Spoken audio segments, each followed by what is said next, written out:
Hello viewers, నేను Rohan. Welcome to social post. అసలు will అంటే ఏంటి? విల్ చేయకపోతే ఎలాంటి ప్రమాదాలు వస్తాయో ఈ వీడియోలో డీటెయిల్గా తెలుసుకునే ప్రయత్నం చేద్దాం. ఈరోజు మనతో పాటు హైకోర్టు అడ్వకేట్ రమేష్ కడారి గారు ఉన్నారు. ఆయనతో మాట్లాడదాం. నమస్తే అండి. నమస్కారం అండి. అసలు ముందుగా విల్ అంటే ఏంటి? ఒకవేళ విల్ రాయలేదు ఎలాంటి సమస్యలు ఎదుర్కోవాల్సి ఉంటుందండి? ఓకే. విల్ అంటే మరణ శాసనం. ఒక వ్యక్తి తను మరణించిన తర్వాత ఆ ఆస్తి ఎవరికి చెందాలో రాసేటువంటి విల్లుని విల్లు అంటాము, లేదా విల్ డీడ్ అంటాము, మరణ శాసనం అని కూడా అంటాం. ఓకే. సో ఇక్కడ ఈ విల్ డీడ్ వీలునామా అని కూడా తెలుగులో అంటాం. సో ఈ వీలునామా ఎవరు రాయొచ్చు? ఒక యాన్సిస్టర్ ప్రాపర్టీ మీద ఒక వ్యక్తి తన కుటుంబ వ్యక్తి విల్లు రాయడానికి వీల్లేదు. ఓకే. సో ఎప్పుడైతే సెల్ఫ్ ఎక్వర్డ్ ప్రాపర్టీ ఉందో అతను మాత్రమే విల్లు రాయాలి. సో యాన్సిస్టర్ ప్రాపర్టీలో తండ్రి నుంచి ఒక 10 ఎకరాల ల్యాండ్ వచ్చింది, 4 అన్నదమ్ములు ఉన్నారు.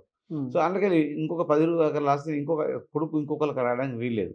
అంటే ఇందులో సెల్ఫ్ అక్వర్డ్ ప్రాపర్టీ, అన్సిస్టర్ ప్రాపర్టీ అని ఉంటాయన్నమాట. సో అన్సిస్టర్ ప్రాపర్టీలో విల్ అనేది స్వయంగా రాయడానికి లేదు. అతనికి ఒక భాగస్తుడు మాత్రమే ఆ భాగం పంచుకున్న తర్వాత ఇంకొక రాసుకోవచ్చు. సో అలాగే సెల్ఫ్ అక్వర్డ్ ప్రాపర్టీలోకి వస్తే అతను స్వయంగా సంపాదించిన ఆస్తిని తన జీవితకాలంలో ఎవరు తదనంతరం ఎవరికి చెందాలో రాసేటువంటి పత్రాన్ని వీలునామా, విల్లు డీడి, మరణ శాసనం అని అంటాం.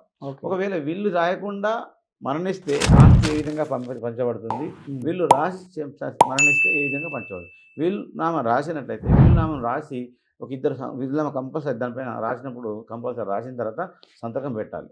అలాగే ఇద్దరు సాక్షుల సంతకాలు కూడా పెట్టించాలి. వీలైతే రిజిస్ట్రేషన్ కూడా చేయించాలి. సొంత ఆస్తి సంపాదించిన ఆస్తి ఇప్పుడు ఎగ్జాంపుల్ ఒక 5 ఎకరాలు సంపాదించాడు.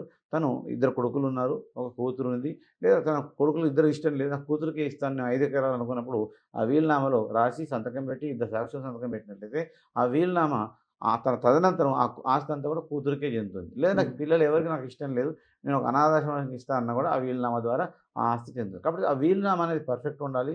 వీలునామాలో పెద్ద సిగ్నేచర్ ఉండాలి, దాంతోపాటు ఇద్దరు సాక్షి సంతకాలు ఉండాలి. ఇంకా మంచిది అయితే రిజిస్ట్రేషన్ ఏమి ఉంటే ఇంకా మంచిది. దీన్ని మనం వీలునామా అంటాం. ఒకవేళ వీలునామా రాయకుండా మరణిస్తే మాత్రం ఇందులో class 1 years, class 2 years, class 3 years, class 4 years అని ఉంటాయి.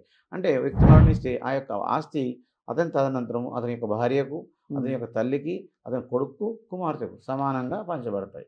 సో అలా వీలునామా రాయడం అనేది ఒక్కరికే చెందాలి, ఎవరికి చెందాలో అతని ఇష్టపూర్వకంగా తన మదనంతరం చెందే విధానాన్ని ఈ యొక్క వీలునామా అని తెలియజేస్తాం.